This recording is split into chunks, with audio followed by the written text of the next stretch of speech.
Good morning students, स्वागत है आप सभी का हमारे यूट्यूब चैनल पर जिसका नाम है सौरभ क्लासेस फॉर हिस्ट्री। मैं सौरभ आप सभी का अपने यूट्यूब चैनल पर स्वागत करता हूं।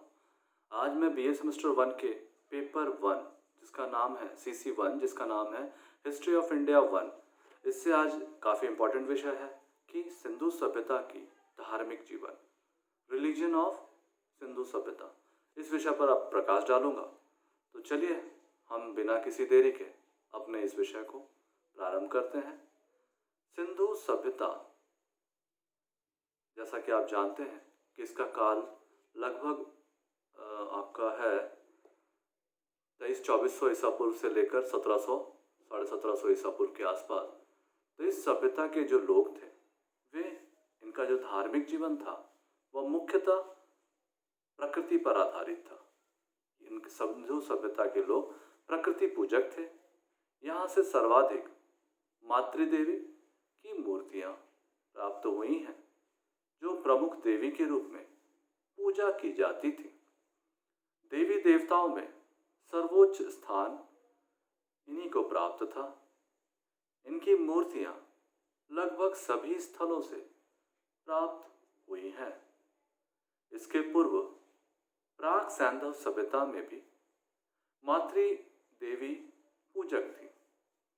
सिर के बल पर खड़ी देवी के रूप में हड़प्पा से प्राप्त हुई है।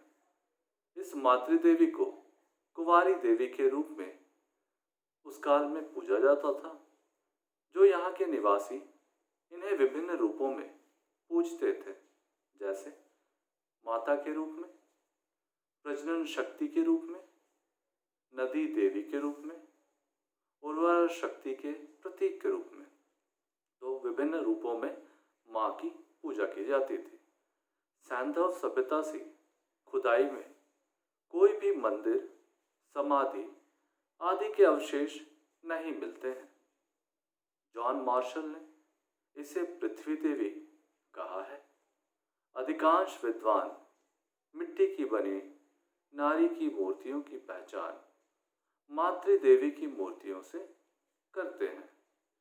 पशुपति मोहनजोदड़ो से प्राप्त प्रमुख पुरुष देवता है, जो एक मोहर है। एक मोहर में एक पुरुष को योग की मुद्रा में बैठे हुए दिखाया गया है। पुरुष के सिर पर त्रिशूल नुमा मुकुट है। पुरुष के दाहिने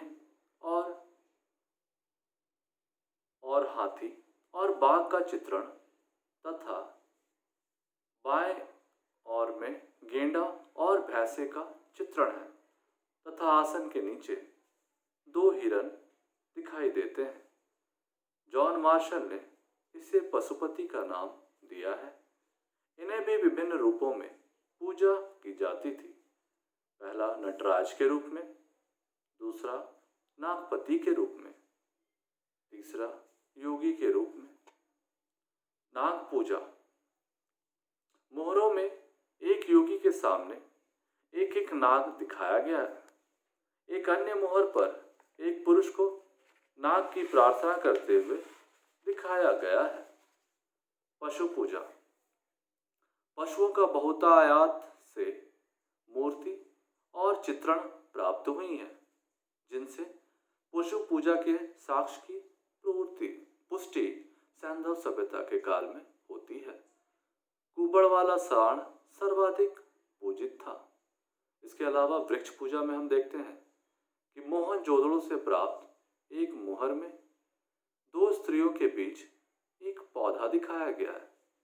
अधिकांश मोहरों में पीपल का चित्रण है, जो पीपल की सर्वाधिक पूजा की जाती थी।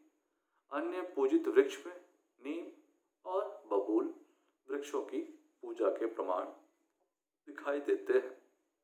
इसके अलावा जल पूजा, प्रत्येक घर में स्नानागार और कुआं होने का प्रमाण मिला है। मोहनजोदड़ो से विशाल स्नानागार के प्रमाण तथा धोलावीरा से जलाशय के होने का साक्ष्य मिलते हैं। इसके अलावे हम देखते हैं कि अग्नि पूजा भी करते थे सैंधववासी। तो अग्नि पूजा में हम देखें तो मोहनजोदड़ो के स्नानागार के कमरों से प्राप्त प्रमाण हैं तथा कालीबंगा और लोथल से अग्नि वेदिकाओं की पुष्टि के प्रमाण प्राप्त हुए हैं। बलि प्रथा थी जिसमें कालीबंगा से प्राप्त एक मोहर पर बकरे को काटता हुआ दिखाया गया है। जल पूजा का प्रमाण है परंतु नदी पूजा का प्रमाण नहीं मिलता। मूर्ति पूजा होता था लेकिन मंदिर पूजा नहीं की जाती थी। स्वास्तिक का चिन्ह हड़प्पा से प्राप्त जो एक बटन के आकार का मिला है। लिंग पूजा मान्य था जो प्रजनन शक्ति के प्रतीक के रूप में होता था। योनि पूजा का भी प्रावधान था जो हमें खुदाई से अवशेषों के माध्यम से प्राप्त हुए हैं। इसके अलावे पशुओं, पक्षियों, वृक्षों, गेंडा, बैल, चीता, हाथी, भैंसा, कुबड़ वाले सांड की भी पूजा की जाती थी।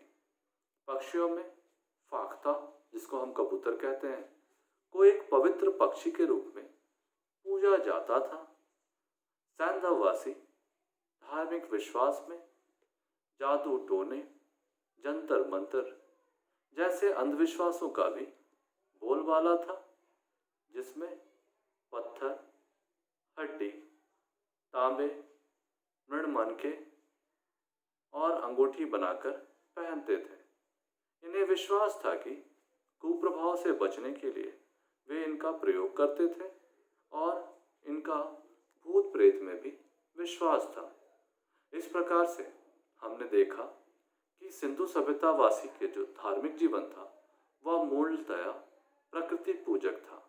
वे प्रकृति के प्रतीकों यथा पेड़ पौधे, जीव जंतु, नदी आदि की पूजा करते थे। साथ ही साथ यहाँ खुदाई के अवशेषों में हमें अनेक प्रकार के मनके, मोहरे और ऐसी वस्तुएं प्राप्त हुई हैं उत्खनन के द्वारा, जिनसे यह ज्ञात होता है कि हड़प्पावासी मूल रूप से प्रकृति पूजक हुआ करते थे और इसके प्रमाण उनके उत्खननों से स्पष्ट होती है।